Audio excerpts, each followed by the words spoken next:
Welcome to YYC Business Speed Dating with Magic Mike.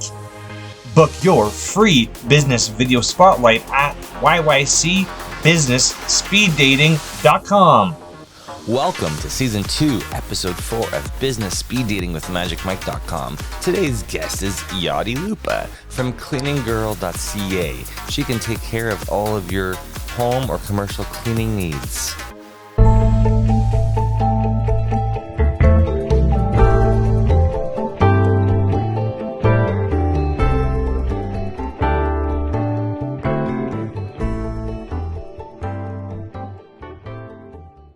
Hack.ca. Welcome to YYC Business Speed Dating with Magic Mike. That's me. My guest today on Business Speed Dating is fellow Calgarian Yadidya Lupa. Hi. Yadi, look at the camera and explain exactly what you do in your business. Thank you so much, Mike. Thank you for having me. And what we do is we do residential and commercial cleaning services. I'm going to ask you, who exactly is your ideal client type? Is all residential cleaning? Thank you.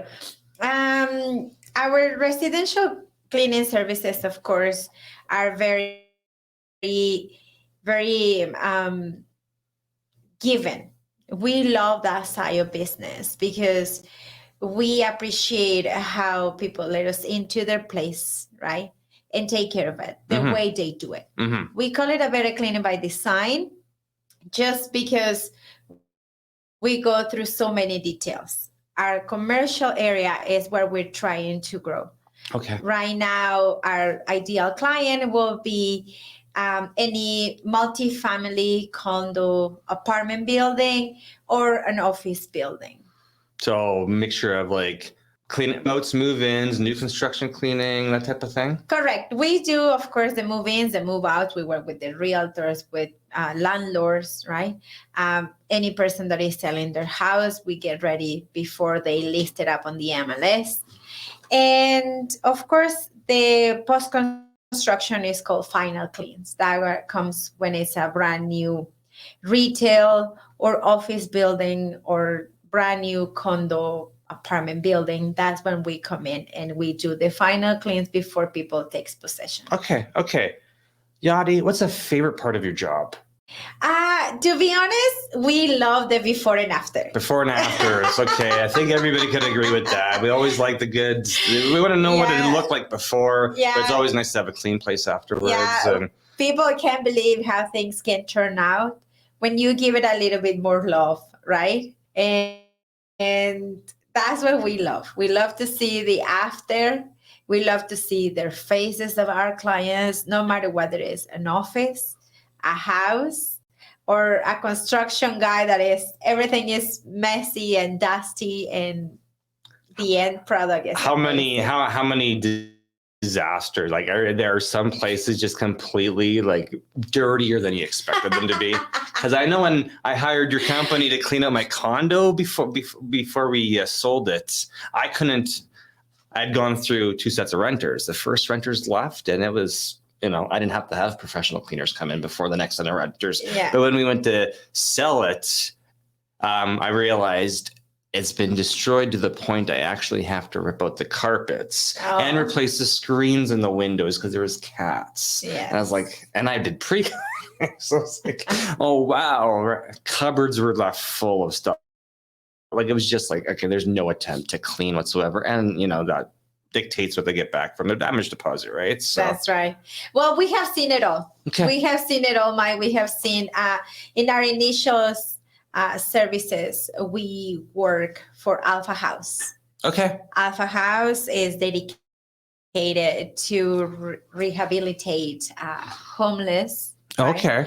And as part of the rehabilitation is giving them a place to live. It's a very small place. Okay. But it can go south very easy. Yeah, I guess so. Like, I know there was one, like, of course, I've lived in a couple apartments, right? So I think the only traumatizing time trying to move out of a place and get my full damage deposit back was Boardwalk.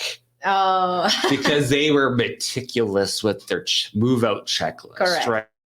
Right? Yeah. So you're like, and we're not real, like, we clean all the time, and my wife specifically likes a certain level of clean, and we had to go above that level of clean. And I was like, wow, it was like gross between the tiles and with then the toothbrush. yeah. And it's like, we may have lived in there.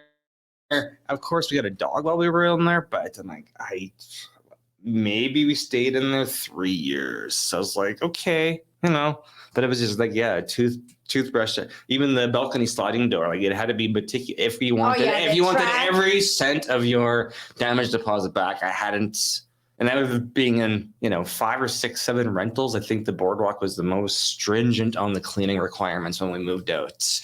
I think on the bright side of that, to be honest, I think it brings a different quality of tenants. Yes, right? definitely. I was going to mention that. And the expectations for them are high because they want to keep a nice place for all the rest of the tenants. Exactly. Right? So we work as well with a lot of property managements. Okay. And they give us extensive lists, right? Okay. And the good thing about it is now over the years, we repeat to clean those units, right? Because the tenancy has ended so many times. Okay. And it becomes easier for us because the tenants, when they take possession, they can't find a spot that is not clean, right? So they're like, well, now I gotta give it back the same way, right? Okay, so you just the cleanliness game's up there, and they gotta make, and they know it, and then they're gonna keep it at that level. Okay, and that brings a different mindset as well for the landlords of the quality. It is because I do on-site service calls, and I've been in luxury apartments that are like, these are filthy, and then opposite, you go into other ones, you're like, they're immaculately clean. And we lived in a condo where I know we had cleaners, and every level of cleaning is kind of, you're like, okay, that's awesome, and this isn't. And you're like, all right, but every company's standards are different, and skill set's different, and it's different. Caring is just different, right? And same with the offices, right? Same with the offices. What we notice and we explain is that the commercial side, the office cleaning, doesn't need to be dirty. Not because you're in an office, people should not care for how the bathrooms are or the dusting is taken care of, right? You can always be nice and tidy and clean in your office. That speaks of your business with your coworkers or your employees. Okay. So in an office Monday last week, and new client I've met here through the Petroleum Club. They haven't come on to the speed date yet, but I think 2 weeks from now, and they were complaining about their commercial cleaners. They're like, look at this. So they were just pointing at all the spots on the desk. Correct. They're like, what are they doing? And I was like, well, have you shown them what level of clean you expect? Because and of course it's all cement floor and everything like that. I'm like, I have no idea how long it takes to clean anything. Of course, and that speaks of the cleaners. And then I was like, I'm gonna refer you if I hear more complaints next time I go back, I'm gonna let them know about Yadidya. So. Wonderful. Yes, yeah. We can take care of course, the concrete floors. We can. It was concrete floors and concrete wall. I haven't been in a downtown office space like that for a while, so I was like, okay, it's a new trending. The concrete. It's a very, very fancy interior office with lots of decor items because, of course, that type of business. I'm like, okay, all right. I'm just used to, walking in and it's not knocking the carpet here, but everything ends up being dusty when it's but it's of course a lot of foot traffic. So, so with your cleaning services, what's your service area? Are you limited to is it Calgary proper, or do you take care of other communities as well? Or we are mainly focusing in Calgary. Okay. We cover outside the city limits areas like Chestermere, Okotoks, Atrie, Springbank. Okay. The farthest we have gone is Karsta.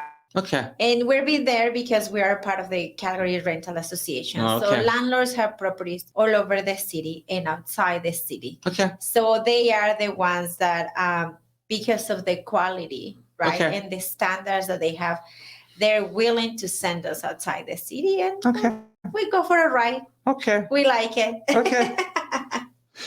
And how long have you been in the cleaning business? Wow. 11 years. 11 years. Wow. 11 years we've been in this business.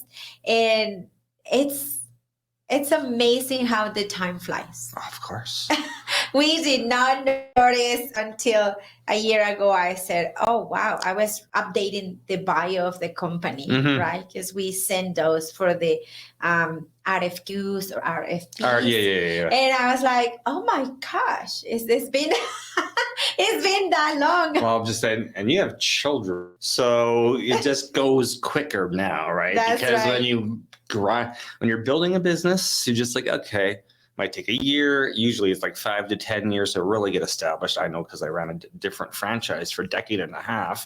And then it's like clock's ticking because my kids, she was 7, now she's 10. I was like, that's right. All right. Well, when I started the business, I had no kids, of course, right?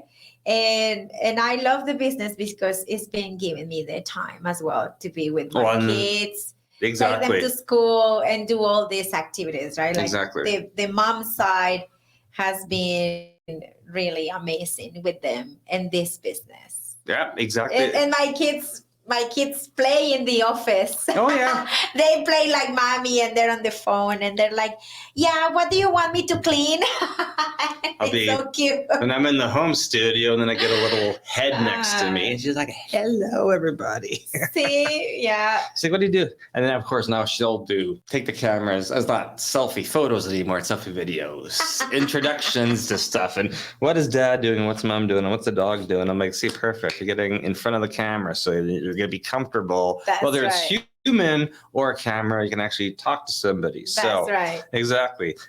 So this is a generic question I've had for everybody, but of course now since computers have taken over everything, in your profession, how much of your workflow is electronic versus do you have any paperwork anymore? So I know you're cleaning, but like record keeping, is it paperwork or is it all on the computer now?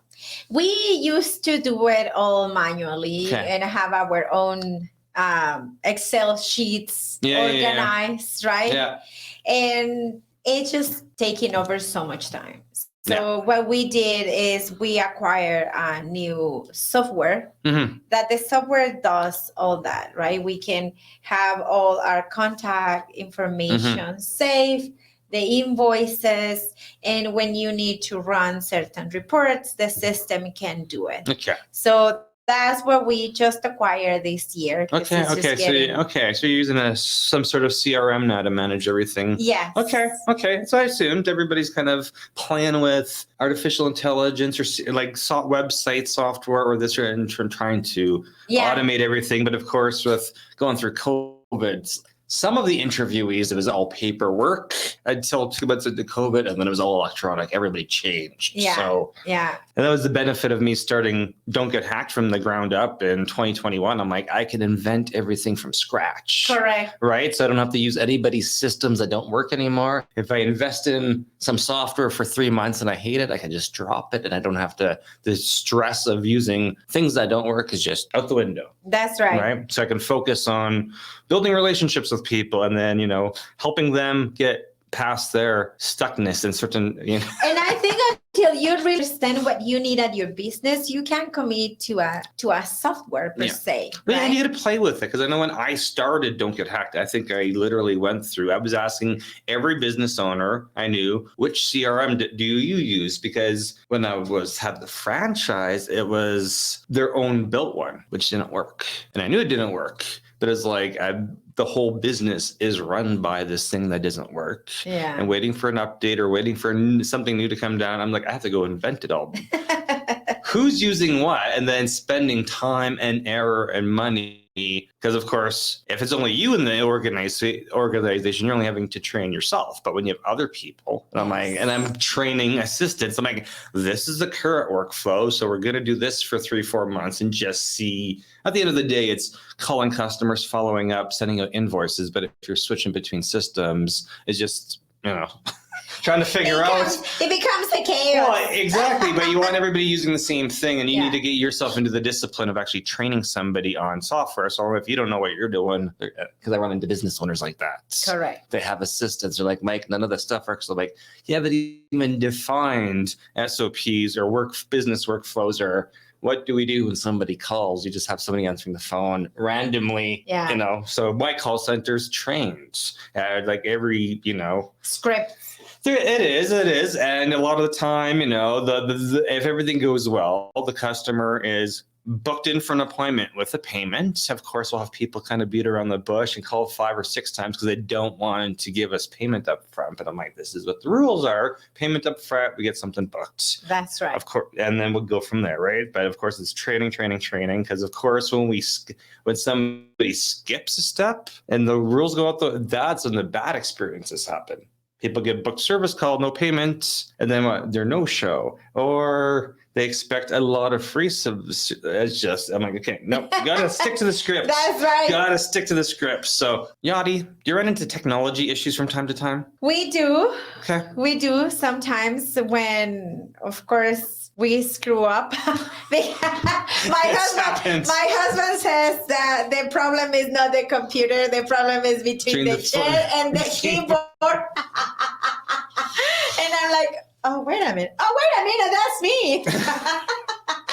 It's a joke. It's like the have you rebooted it joke, right? So. That's right. So of course, right, something goes wrong in the system, and it's not the system. It's not the system. Sometimes there's a couple factors, but you can blame the tech. At the end of the day, the end user needs to know if they're running into a consistent issue, then they may have to, well, it's just training or understanding or patience, right? Yeah. I have all the patience. My wife is not much.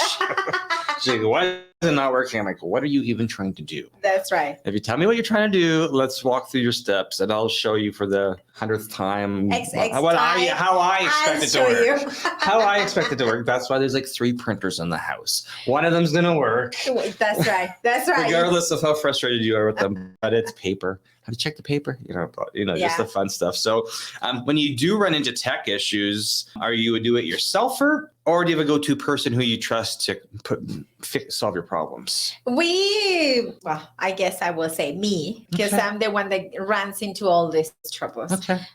When I run into certain specific problems with the IT, I just call my husband. Yeah. Well, you've mentioned that before, so I'm like, perfect. You have a trusted person. That's my trusted person. I say, look. And he's been able to solve it. He died. And he's been able to solve everything so far. So that's perfect. Yeah, that's right. I always say it's not listening to me. And he's like, okay, let's see what's happened. All right. Okay. Well, thank you, Yadi, for being a guest on YYC Business Speed Dating with Magic Mike. If any of our audience wants to hire your business for cleaning, how do they reach you? What's the best way to contact you? Thank you so much for having me. It is really fun. And the best way to contact us is via email. Okay. Our email is really easy. It's bookings@cleaninggirl.ca. Okay. And our website is Cleaning Girl. If you need something to clean, what you Google? Cleaning Girl. We're going to be right there. Okay, perfect. Is that how you came up with the name? Or Yes. Okay. Yeah. Okay. Yeah. When we start cleaning, we start asking our clients, how did you find us? And they were like, we just Google Cleaning Girl. We needed a cleaning girl. And you came up to the top. Okay. I'm like, wonderful. It works. Yeah. It works. Simple things work. Simple things work. Well, What we didn't think is when we start hiring male employees. Cleaning boy. And they're like, can we do something about the name? I'm like, no, but we can do something about the logo. So the males that work with us, their uniform have a different logo. So it doesn't say Cleaning Girl. But you need to register for SE if you're using any SEO keywords. It's like pool boy. That's right. So because just in basic English, of course, stereotypes as well, right? Cleaning girl. That's what I was like. When I came up with the business name, I'm like, what? And my co-author Ruben's like, what do you do? I'm like, I make sure people don't get hacked. He's like, don't get hacked. Let's register it now. He's like, it may take years to build it. Who cares? Yeah. As long as you're having fun. And he's like, it's so easy. And then people know exactly what you do. Yeah. That's right. Yep. So And it's easy to understand. Exactly. I Right? didn't When need they ask for the business, they know already what you're because sometimes talking I about. because I search the competition. I was like, well, yeah, it's an IT. You got IT or computer repair, and I get another one. It's CanadaComputerHelp.ca. That one shows up on Google when people are searching for a very specific thing. Specific, but of course I'm out in Rocky View, so I don't always get I'm not going to get the search volume of Calgary. And of course, if your business is registered in Calgary, people are searching cleaning girl. Of course, that's a really smart name to come up with. So. Thank you so much. Is there anything else you want to leave my audience with? Well, no, just thank you so much for the opportunity. And if they need any kind of cleaning, well, I'm sure when this hits, we're not live streaming today. I'm sure you're gonna have a lot because this is what interviewing everybody, all the guests, just like learning so much about them. And then I'm like, okay, now it's like when you're in part of those business networking groups and you're trying to find leads for people. You gotta have so many interviews, so many meetings with them one-to-ones to find out, okay, I'm sure we can generate a lot of business together. So, because I'm looking for referrals and I'm betting you're looking for referrals. So, yeah. Wonderful. Awesome. Well, I'm going to hit end recording here. We talked for 22 minutes. Oh my. Thank you for watching Season 2, Episode 4 of Business Speed Dating with MagicMike.com. Today's guest was my friend Yadidya Lupa from cleaninggirl.ca. If you need any residential or commercial cleaning booked, send her an email. bookings@cleaninggirl.ca.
To promote your business or brand, book your business speed dating interview with Magic Mike on our website, businessspeeddatingwithmagicmike.com.